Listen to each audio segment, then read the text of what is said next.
Imagine a city built on 14 islands, where the water doesn't just surround the streets, it reflects the very soul of the north. As the afternoon sun retreats, Stockholm doesn't simply fade into darkness. Instead, it is bathed in an ethereal indigo glow, the legendary blue hour. The air is crisp, carrying the faint scent of pine and wood smoke, and the only sound is the rhythmic crunch of fresh snow under your boots. We are about to embark on a quiet journey through this winter sanctuary, exploring the resilience of light in the heart of the Swedish winter. Let the calm descend. Our walk through the blue hour begins now. To understand the beauty of Stockholm in winter, we must first understand the light. This deep, saturated blue that currently paints the facades of the city isn't just a trick of the eye, it is a masterpiece of physics. As the sun dips between 4 and 8 degrees below the horizon, a phenomenon known as Rayleigh scattering takes center stage. In these moments, the Earth's atmosphere filters out the warmer red wavelengths, allowing only the shorter, cooler blue light to reach us. Because Stockholm sits at 59 degrees north, this transition isn't the fleeting moment you might find at the equator. Here, the twilight lingers. It stretches out, giving the city a poetic pause between the bright white of a snowy day and the deep velvet of the northern night.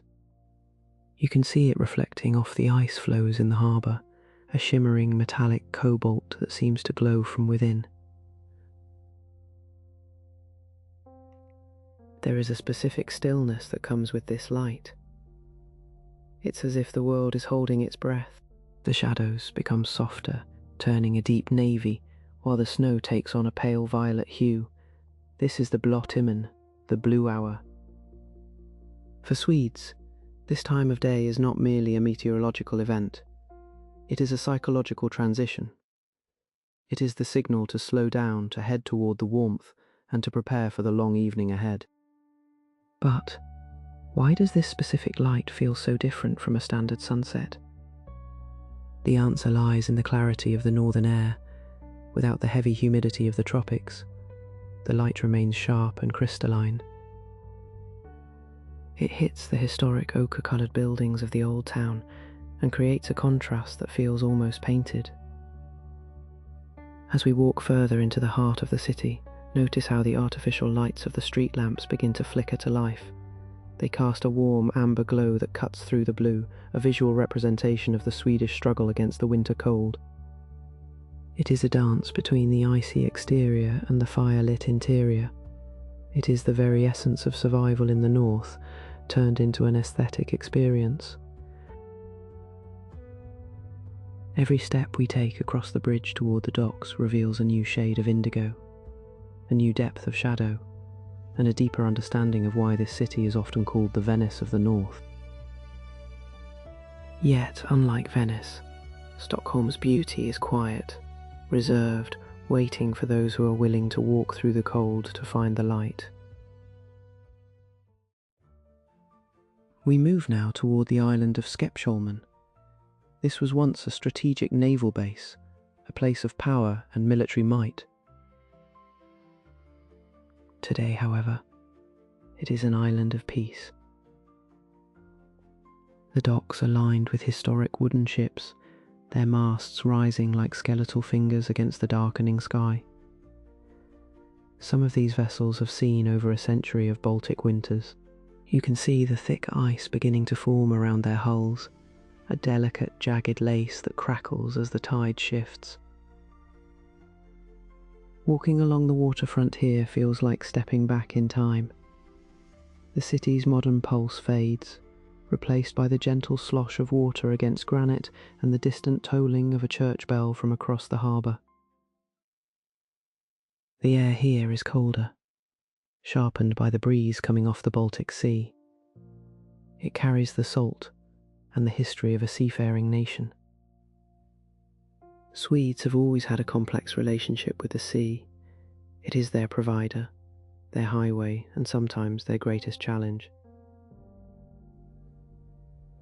Look at the way the lights of the royal palace reflect across the water from here. They aren't static. They dance and stretch, distorted by the moving ice. It creates a shimmering golden bridge that seems to connect the islands. This is the architectural genius of Stockholm. It was designed to be viewed from the water. Every grand building, every church spire was positioned to catch the eye of those arriving by ship. As we pass the A.F. Chapman, a magnificent white-masted sailing ship that now serves as a hostel, notice the silence. In the winter, the tourists are fewer, and the locals move with a quiet purpose. There is a profound sense of solitude here, but it isn't a lonely feeling. It is a reflective one. The blue hour on Skeppsholmen allows you to see the city as a silhouette, a collection of shapes and histories rather than just a busy capital. But what lies beneath these calm waters? The Baltic is a unique sea, brackish and cold, perfect for preserving the wooden wrecks of the past. Just a short distance from here lies the site where the famous Vasa ship sank on her maiden voyage in 1628. The water we are looking at is a graveyard and a treasure chest all at once. We continue our walk, the snow muffling our footsteps. The transition from the docks to the inner paths of the island is marked by the scent of old wood and the occasional whiff of tar. It is a grounding experience, a reminder that despite the sleek modern design we will see later, Stockholm's foundations are built on oak, iron, and the resilience of those who mastered these icy waters. If you look up at the windows of the apartment buildings lining the shore, you will notice something remarkable. Nearly every single window is illuminated by a glowing star or a multi-tiered electric candle. This isn't a random decorative choice. It is a deeply rooted cultural tradition. These are the Advent stars, or Adventsstjärnor. The tradition originated in Germany with the Moravian Church, but it found its true home here in the darkness of the Swedish winter. In a land where the sun might only appear for 6 hours a day, and sometimes not at all, light becomes a shared communal necessity. When you place a star in your window, you aren't just decorating your home, you're offering a gift of light to every stranger passing by on the street below. There is a beautiful unspoken agreement in Swedish society. While many cultures use heavy curtains to shield their private lives, Swedes often leave their windows bare or use light, sheer fabrics. This allows the warmth of the interior to spill out into the public space. It blurs the line between the cold, harsh world outside and the cozy, protected world inside. This concept is central to the Swedish identity. The idea that even in the depths of winter, we are all connected by the light we share. As we walk, observe the variety of these stars. Some are made of delicate paper with intricate laser-cut patterns, casting kaleidoscopic shadows on the ceilings. Others are made of wood or metal, reflecting a more industrial, minimalist aesthetic. But regardless of the material, the purpose remains the same, to ward off the murker, the darkness. But when did this become such a widespread phenomenon? It was during the 1930s and 40s that the mass production of paper stars made them accessible to every household. During the difficult years of the Second World War, these lights became symbols of hope and resilience. Today, they represent the start of the holiday season, but their meaning goes much deeper than Christmas. They are a defiance against the gloom. The electric candles you see, often arranged in a triangle of 7, are called lustakar. They represent the transition toward the winter solstice. As we move deeper into the residential streets of Östermalm, the sheer number of these lights creates a glowing trail.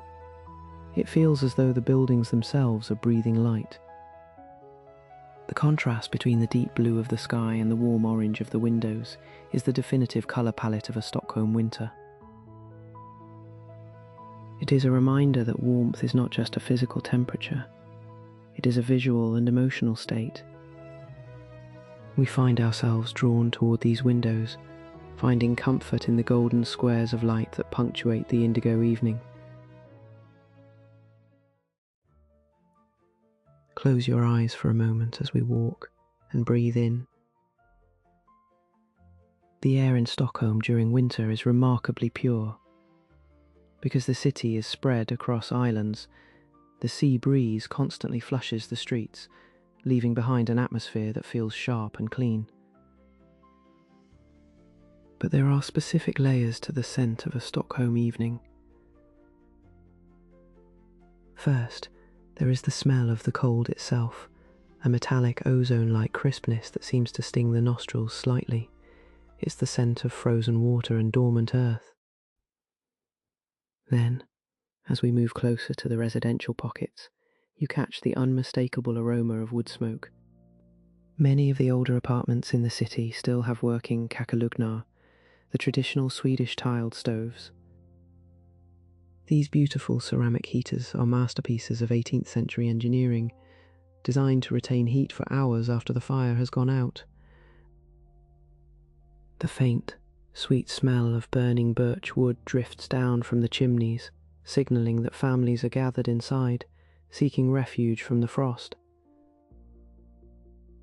Intermingled with the smoke is the scent of the forest. Even in the heart of the city, nature is never more than a few minutes away. The Djurgården Christmas trees are sold in open-air markets, and their resinous, piney fragrance clings to the damp air. It is a smell that evokes the vast Swedish wilderness, the endless stands of spruce and fir that cover the northern reaches of the country. And then, there is the scent of Fika. As we pass a small bakery on a corner, the heavy, warm smell of cardamom and cinnamon spills out onto the sidewalk. This is the scent of comfort. In Sweden, these spices are synonymous with winter. The kanelbull or kardemumabulli isn't just a pastry, it is a sensory anchor. It provides a brief, sugary heat that sustains the spirit during a long walk. But why are these scents so evocative? It is because in the winter our other senses are often dampened. The world is muffled by snow, and the vibrant colours of summer are gone. This makes the olfactory experience much more powerful. A single whiff of wood smoke or a hint of spice can trigger a profound sense of nostalgia and belonging. As we continue through the quiet streets, these scents guide us. They tell the story of a city that lives in harmony with its environment. It is a city that smells of the sea, the forest, the hearth, and the bakery. It is a rich, complex tapestry of aromas that reminds us, even when the world looks frozen and still, it is vibrantly alive. We have reached the threshold of Gamla Stan, the old town. This is where Stockholm began in the 13th century, and as we step onto the cobblestones, the modern world seems to vanish. The streets here were not designed for cars or even for the broad movements of modern life. They are narrow, winding, and intimate. During the blue hour, Gamla Stan takes on a ghostly beauty. The buildings are painted in shades of terracotta, ochre, and deep red, colours that seem to glow even in the low light. The cobblestones beneath our feet are uneven, worn smooth by centuries of footsteps. In the winter, the snow fills the gaps between the stones, creating a black and white mosaic that crunches rhythmically as we walk. There is a specific weight to the air here. You can feel the centuries of history pressing in from the walls.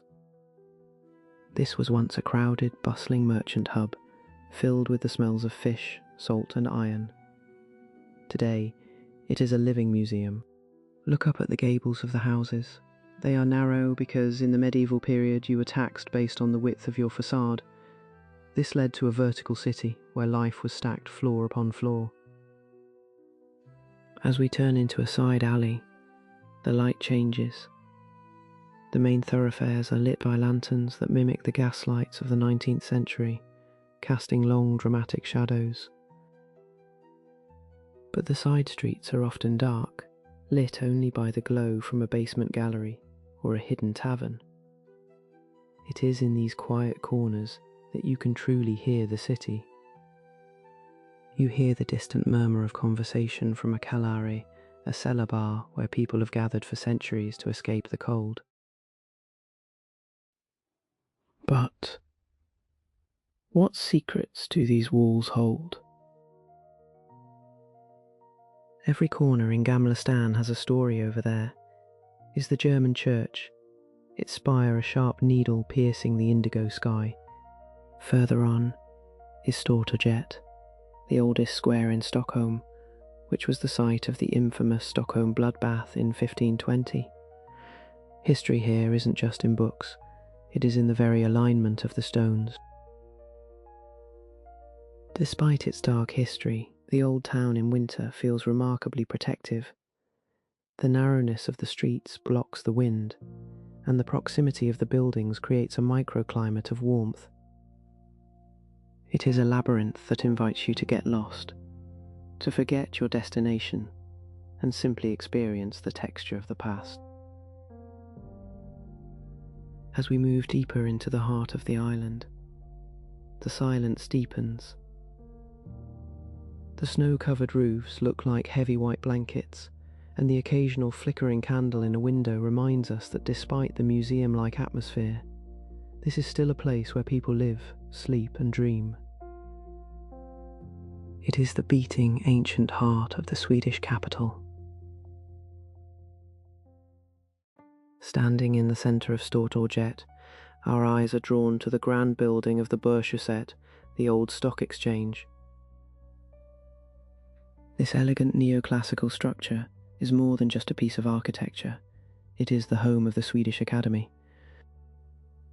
Every year within these walls, a group of 18 scholars decides who will receive the Nobel Prize in Literature. Stockholm is a city of the mind. It is a place that celebrates the quiet, rigorous pursuit of knowledge. Alfred Nobel, the inventor of dynamite, was a man of immense contradictions. He was a chemist, an engineer, and an industrialist. But he was also a pacifist at heart. When he died in 1896, his will left the bulk of his enormous fortune to establish the prizes that now bear his name. He wanted to reward those who had conferred the greatest benefit on mankind. As we look at the Academy, imagine the gravity of the discussions that take place inside. In the winter, the Nobel ceremonies turn Stockholm into the intellectual centre of the world. Laureates from across the globe gather here, walking the very streets we are walking, to be honoured for their contributions to physics, chemistry, medicine and literature. There is a certain lagom, a sense of balance in how the city handles this prestige. There are no flashy monuments to individual laureates scattered on every corner. Instead, the intellectual heritage is woven into the fabric of the city's institutions. It is a quiet pride. The Nobel Prize Museum, located in the same building, tells the story of these individuals, but it also tells the story of human curiosity. But how does a city maintain such a high standard of intellectual life? It begins with the value placed on education and research in Swedish society. The city is home to prestigious universities and research centres that have pushed the boundaries of what we know about the world. From the discovery of chemical elements to the development of modern telecommunications, Stockholm has always been a hub of innovation. In the blue hour, the Academy building looks particularly regal. Its windows are brightly lit, contrasting with the dark stone of the surrounding medieval houses. It serves as a beacon of Enlightenment values in the middle of a dark northern winter. It reminds us that while the body might seek warmth in a cafe, the spirit finds warmth in ideas and discovery. As we move away from the square, the legacy of Nobel follows us. It is in the design of the bridges, the efficiency of the transport, and the very way the city functions. It is a reminder that a city's greatest resource is not its gold or its land, but the minds of its people. We walk on, thinking of the millions of words written and the countless experiments conducted, all contributing to the glow of this quiet northern capital. Listen. Can you hear the difference in the snow? To an outsider, snow is just frozen water, but to those who live in the north, it is a language. When the temperature is just below freezing, the snow is heavy and wet. It sticks to the branches of the trees in Djurgården, turning them into intricate white sculptures. Underfoot, it makes a slushy, rhythmic sound. But as the blue hour deepens and the temperature drops further, the snow changes. It becomes dry and crystalline. This is when you hear that iconic scrunch, the sound of millions of tiny ice crystals breaking under the weight of your step. It is a high-pitched, satisfying sound that signals a true deep winter. Snow in Stockholm acts as an acoustic insulator. It absorbs the harsh frequencies of the city, the hum of tires, the distant sirens, the chatter of crowds. It wraps the streets in a layer of felt. This is why the city feels so incredibly quiet tonight. It's not just that there are fewer people out. It's that the environment itself is absorbing the noise. Notice how the snow piles up on the ledges of the windows and the tops of the street lamps. It creates soft, rounded shapes that contrast with the sharp, geometric lines of the architecture. In the blue light, these snowdrifts look like resting animals. The city becomes softer, less aggressive. Even the light from the shop windows seems to be diffused by the snow in the air, creating a halo effect around every lamp. But why does this silence feel so intentional? In many cities, snow is seen as an inconvenience, a mess to be cleared away as quickly as possible. In Stockholm, while the ploughs are efficient, there is a period where the snow is allowed to simply exist. It is embraced as a seasonal transformation. It changes the way people move. They walk more slowly, more deliberately. They look down more often, watching their footing, which in turn makes them more aware of the ground they are treading on. This is the meditation of the winter walk. Each step is an engagement with the element. The cold air against your face and the resistance of the snow beneath your feet keep you present. You cannot rush through a Stockholm winter. You must move at the pace the weather dictates. As we cross the next bridge, the wind picks up slightly, swirling a fine powder of snow into the air. It catches the blue light, looking like a cloud of diamonds. It is a fleeting, beautiful moment, gone as quickly as it appeared. As the cold begins to seep through our coats, we find ourselves looking for a Fika. The word Fika is often translated simply as a coffee break, but that doesn't begin to capture its significance. Fika is a social ritual, a mandatory pause in the day to connect with others or simply with oneself. In the winter, the Fika becomes a survival strategy. We step through the heavy wooden door of a neighbourhood cafe, and the change is immediate.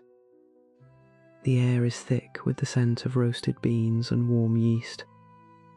The lighting is low, provided by candles on every small wooden table. This is Mysikt, the Swedish version of coziness. It is the intentional creation of a warm, intimate atmosphere to counter the vast, cold exterior. Observe the people around us. They aren't just drinking coffee, they are engaging in the art of conversation. In a culture that values privacy and quiet, the Fika is the designated space for social warmth.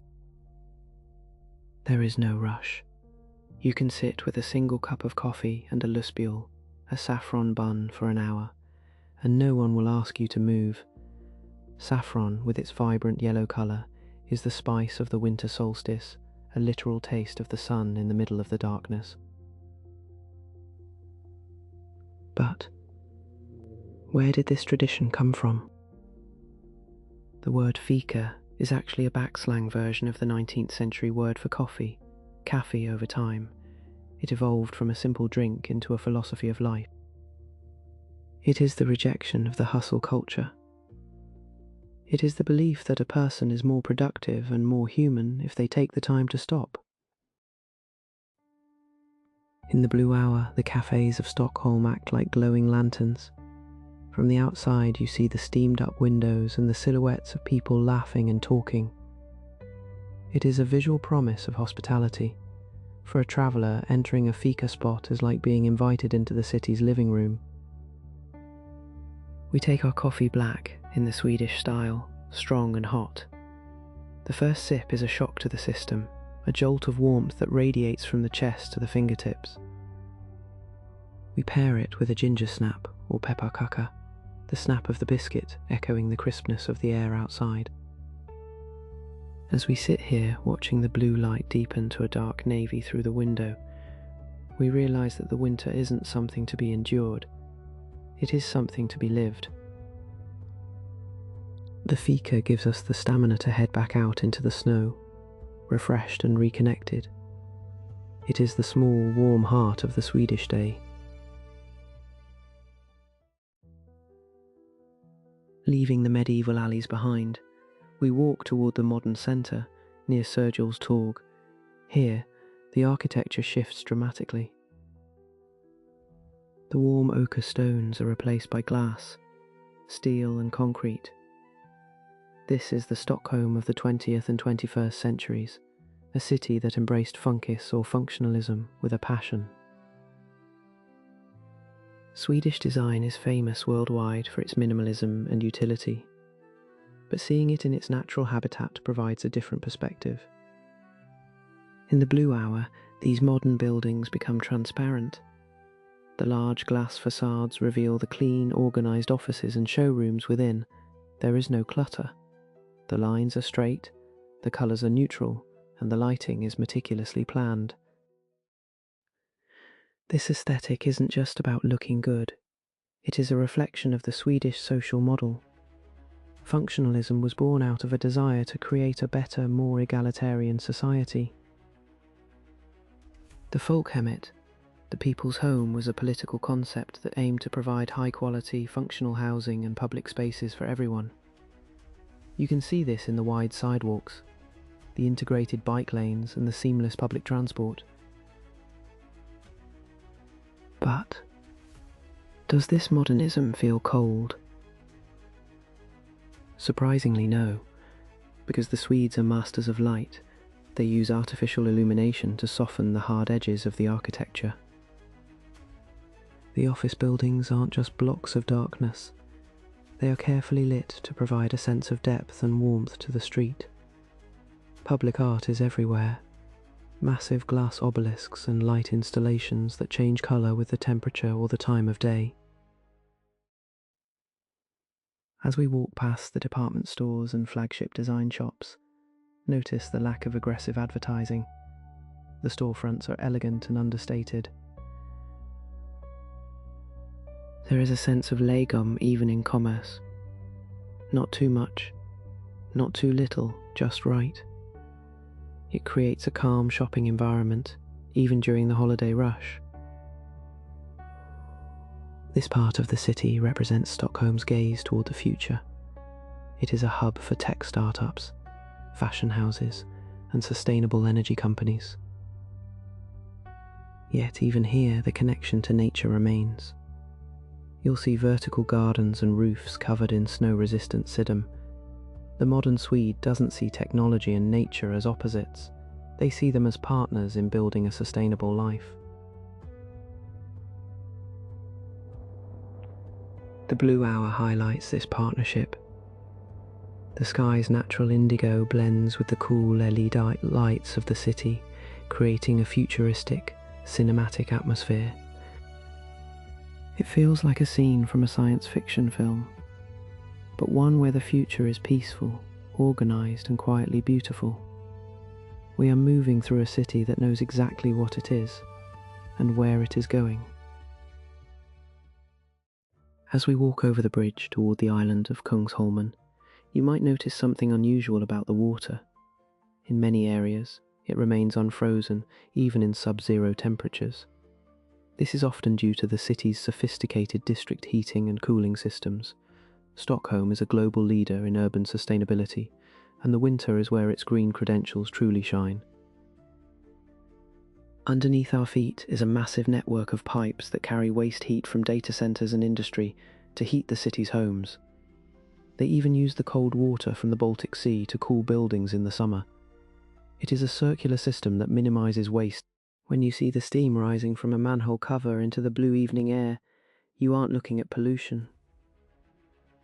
You are looking at the breath of a city that is trying to live in harmony with the planet. Swedes have a profound respect for allemansrätten, the right of public access. While this traditionally refers to the right to roam in the countryside, it has translated into an urban ethic, where the environment is a shared responsibility. You won't find much litter in these snowy streets. Recycling is a way of life, not a chore. But how does a city maintain this commitment when the weather is so challenging? It comes down to a long-term vision. Stockholm was the first city to be named the European Green Capital in 2010. They have set a goal to be fossil fuel-free by 2040. This ambition is visible in the electric buses that glide silently through the snow and the massive investment in wind and hydropower. In the winter, sustainability also means resilience. The city is designed to keep moving. The snowplows are fueled by biofuels, and the grit used on the roads is recycled every spring. There is a sense of pride in the way the city functions like a well-oiled, eco-friendly machine. As the blue hour fades and the stars begin to appear, the city's commitment to the environment feels even more poignant. In the darkness, you realize how fragile our world is and how important it is to protect these northern landscapes. Stockholm isn't just a beautiful place to visit, it is a blueprint for how we might live in the future. It proves that you can have a high standard of living, a vibrant economy, and a deep respect for nature all at the same time. Even in the middle of a frozen sea, the heart of this city is green. There is a saying in Sweden, "Det finns inget dåligt väder, bara dåliga kläder." There is no such thing as bad weather, only bad clothing. This simple phrase perfectly encapsulates the Swedish approach to winter. As we watch the locals go about their evening, you see it in action. They don't huddle or scurry, they walk with a steady, confident gait, dressed in high-quality wool down and Gore-Tex. They have mastered the art of layering. But more than that, they have mastered the mindset of the season. Instead of fighting the darkness, they embrace it. They turn the winter into a time of internal focus, family, and mise. Resilience here doesn't mean enduring suffering. It means adapting to the environment so that you can still find joy. You see parents pulling their children in sleds rather than pushing strollers. You see runners with spiked shoes tackling the icy paths of Djurgården. There is a refusal to let the climate dictate the limits of life. But does the long darkness take a toll? Of course. Seasonal affective disorder is a real challenge in the north. This is why the culture of light, the candles, the stars, the bright interiors, is so vital. It is a collective effort to maintain mental well-being. Swedes also prioritise time spent outdoors during the few hours of daylight. A lunchtime walk is considered essential for health. As we look at the faces of the people we pass, there is a certain calmness. There is less of the frantic energy found in London or New York. Perhaps it's the influence of the landscape, the vast forests and the open sea that instills a sense of perspective. Or perhaps it's the social safety net that provides a level of security, allowing people to focus on the quality of their daily lives. In the blue hour, this social cohesion is almost visible. There is a high level of trust in Swedish society. You'll see bicycles left unlocked and children walking home from school alone. This trust creates a sense of safety that makes the city feel even more like a sanctuary. We are witnessing a culture that has found a way to thrive in one of the most demanding climates on Earth. It is a resilience built on community, design, and a deep-seated love for the natural world. As the temperature continues to drop, the people of Stockholm simply pull their scarves a little tighter and keep moving. They know that the spring will come, but for now, they are perfectly content in the blue, snowy embrace of the present. We cross the bridge onto Djurgården. Once the royal hunting grounds, this island is now a massive park, home to museums, galleries and vast stretches of forest. In the summer, it is the green lung of Stockholm bustling with families and tourists. But in the winter, especially during the blue hour, it becomes a realm of profound silence. The transition from the stone and glass of the city to the frozen earth of the park is startling. The sounds of traffic are replaced by the sighing of the wind through the bare branches of ancient oaks. These trees have stood here for hundreds of years, witnesses to the changing fortunes of the Swedish monarchy. Now their limbs are heavy with snow, reaching out like white coral into the indigo air. Walking here feels like being in a frozen fairy tale. The paths are illuminated by low, warm lamps that cast long shadows across the white expanse. Occasionally you might see the tracks of a deer or a hare in the fresh snow, a reminder that even in a capital city, nature is the true sovereign. But why is this space so important to Stockholmers? It represents the Swedish ideal of friluftsliv, open-air life, the belief that human beings need regular contact with nature to remain whole. Even in the middle of a workday, people will come here to walk, to breathe, and to reset their minds. In the winter, Djurgården offers a sense of vastness that is hard to find in any other European capital. As we walk deeper into the island, the lights of the city appear far away, a shimmering necklace of amber and gold across the water. We pass the silhouette of the Nordic Museum, a massive Renaissance-style building that looks like a castle guarding the entrance to the park. Further on, the lights of Skansen, the world's oldest open-air museum, glow on the hillside. There is a deep peace to be found here. The cold is more intense away from the buildings, but the air is even purer. You can feel the vastness of the Swedish landscape pressing in the thousands of miles of forest that stretch north to the Arctic Circle. Djurgården is a small piece of that wilderness, preserved in the heart of the city. It is a place where you can lose yourself in the blue twilight and remember that we are all part of something much larger than our urban lives. We walk slowly, letting the silence settle into our bones. The water is the soul of Stockholm, but in the winter, that soul becomes solid. As we stand at the edge of the canal, we see the transformation. The water isn't just a surface, it's a living, changing landscape of ice. In some places, the ice is smooth and black, the Canals that is prized by long-distance skaters. On a clear weekend, you would see hundreds of people gliding across the frozen bays, their blades singing against the ice. But here in the centre, the ice is more chaotic. The wakes of the small ferries that connect the islands break the ice into large plates that grind against each other. It sounds like distant thunder, a low echoing groan that vibrates through the stone embankments.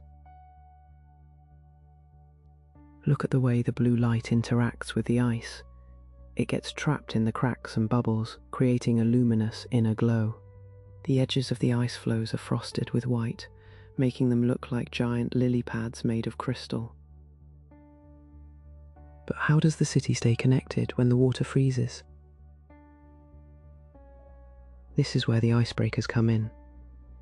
Small, powerful tugs work constantly to keep the main shipping lanes open. You can see their paths, dark, churning ribbons of water cutting through the white expanse. The ferries themselves are built with reinforced hulls, pushing through the ice with a persistent, rhythmic crunch.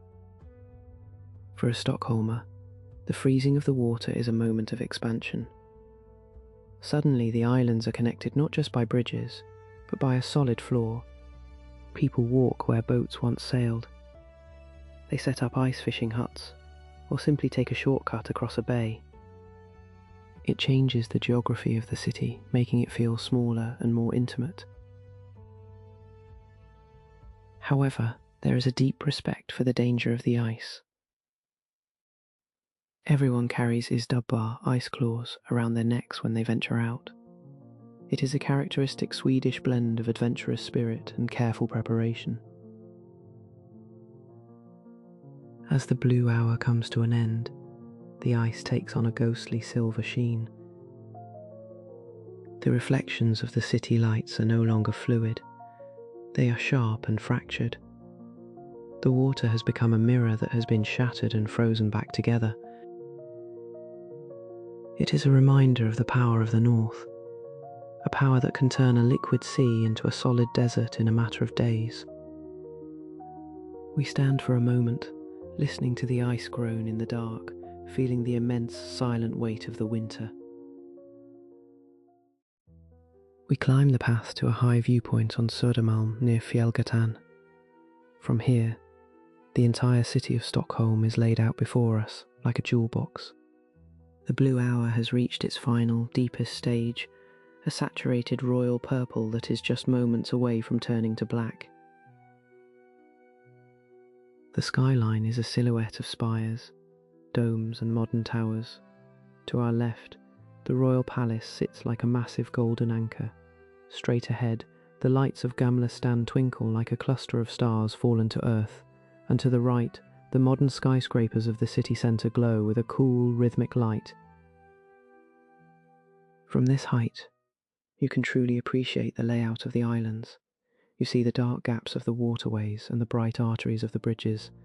The city looks both ancient and futuristic.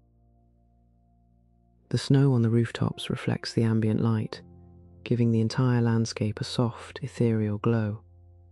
It's as if the city is radiating its own light from within the stone. But what is the feeling of this moment? It is one of profound peace. Despite being a capital city, there is no frantic movement. The cars on the bridges move in silent, orderly lines of red and white. The city feels like a sanctuary, a place where human ingenuity has created a home in a beautiful but unforgiving environment. As we watch, the last sliver of blue vanishes from the western horizon. The transition is complete. The night has arrived, but it isn't a dark night. Between the snow, the stars, and the thousands of advent lights in the windows, Stockholm is perhaps even more beautiful in the dark. This view is a reminder of the resilience we have talked about. Every light we see represents a person, a family, a workspace, all thriving in the middle of a Nordic winter. The city doesn't hide from the night. It illuminates it. It turns the challenge of the climate into an opportunity for beauty and connection. We stay here for a long time, the cold wind biting at our cheeks, but our hearts warmed by the sight. This is the reward for the winter traveller, the quiet, glowing majesty of a city that knows how to find the light. The blue hour is over, but the glow remains. It is a memory of indigo and gold that will stay with us long after we leave these frozen shores. Our journey through Stockholm's blue hour has come to an end. We have walked the frozen docks, breathed the scent of pine and wood smoke, and found warmth in the glowing stars of the old town. We hope this quiet walk has brought a sense of peace to your day, and perhaps a new appreciation for the beauty of the north. The resilience of light in the darkness is a lesson we can all carry with us. Which part of Stockholm would you dream of visiting? Share your favourite winter memories in the comments below. If you enjoyed this journey, please subscribe to join our future walks around the world. Until next time, stay warm and keep seeking the light.